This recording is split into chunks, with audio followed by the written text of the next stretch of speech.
Tornando aqui aos nossos estudos sobre umidade do ar, pessoal, lembrando que a continentalidade, né, quanto maior a temperatura dentro de um ambiente continental, menor vai ser a umidade relativa do ar. Por isso que às vezes em determinadas regiões, como o caso aqui do estado de Goiás, né, que tem uma continentalidade muito forte, principalmente no meio do ano aí, né, de maio a setembro, né, é o período de maior calor aqui na região, maior período de estiagem, de chuva, né, a temperatura aumenta e em alguns aspectos até ocorre uma inversão térmica, mas também é o período, como é um período de estiagem, vai ter também uma diminuição na umidade relativa do ar. Por isso que aqui em Goiás fica quente e seco, né? Então existe uma relação muito próxima entre essa questão da continentalidade e da umidade.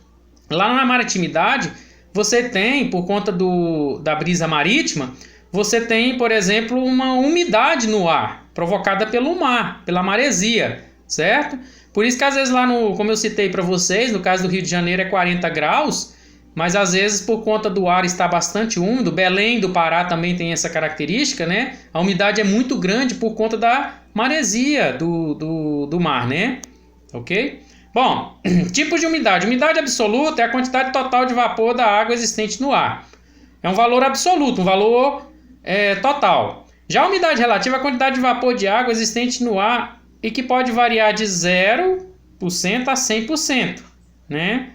Quando está a 100%, o ar atinge o ponto de saturação, ou seja, a quantidade máxima de vapor de água que pode conter, né? Que ele pode conter. Nesse caso, ocorrerá a precipitação desse excesso de água. Então é o seguinte, em determinados pontos, né, você tem uma característica maior de umidade e em outros pontos não, né? Por exemplo, você sai aqui da cidade, vai para um local mais de vegetação, né, de relevo e vegetação, você vai ter uma característica de umidade do ar melhor e maior, né? Por isso que é uma umidade relativa, dependendo do ambiente que você está, tá? A absoluta já envolve todas, tanto a cidade quanto a área de vegetação, afastada das cidades, tá ok?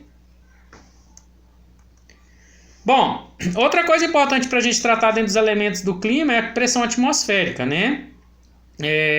Tem a ver diretamente com um dos fatores do clima, que é o caso da altitude, né? Essa pressão atmosférica ela influencia diretamente no processo de altitude. Quanto mais alto, né, menor a pressão, tá ok?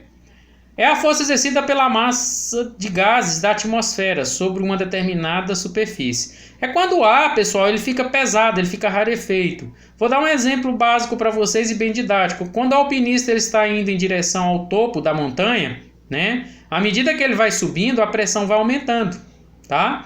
A pressão ela vai causando interferências até no seu processo respiratório, né? Por isso que muitas pessoas, ao escalarem, por exemplo, o Everest, sofrem muito com esse processo da pressão atmosférica. Quanto mais alto, mais tem influência da pressão atmosférica. O valor da pressão atmosférica não é constante, ele varia, né? Varia em função da altitude do local, sendo menor à medida que a altitude aumenta, ela é inversamente proporcional, né? Quanto mais baixo o local, ou seja, nas regiões mais baixas, nas formações de relevo mais baixas, você vai ter uma pressão maior. Nas áreas mais altas, você vai ter o quê? Uma pressão menor. Além da variação com relação à altitude, seu valor também sofre alterações ao longo do tempo e em locais de mesma altitude. Isso se deve ao fato da pressão atmosférica estar intimamente relacionada com a temperatura, a densidade e o volume de ar, das massas de ar.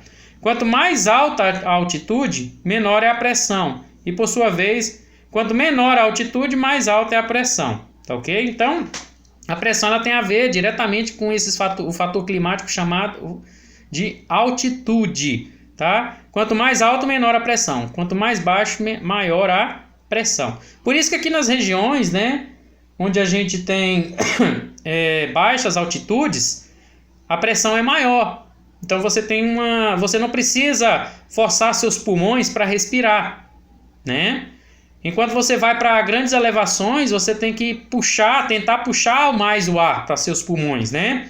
Por exemplo, Na região da Bolívia, próxima à Cordilheira dos Andes, né, da Bolívia, da Colômbia, do Equador, são regiões de grandes altitudes. Lá, por exemplo, nossos jogadores de futebol, né, eles sofrem muito com essa questão da altitude, porque eles vão fazer um esforço físico e ao tentar puxar esse ar por conta desse esforço físico, eles não vão encontrar. Por quê? Porque a pressão atmosférica está baixa devido à altitude, tá? Aqui a gente já não tem problema porque a nível do mar a nossa altitude está baixa, então a pressão está alta. Pessoal, vou dar pausa no vídeo aqui e até a próxima, viu?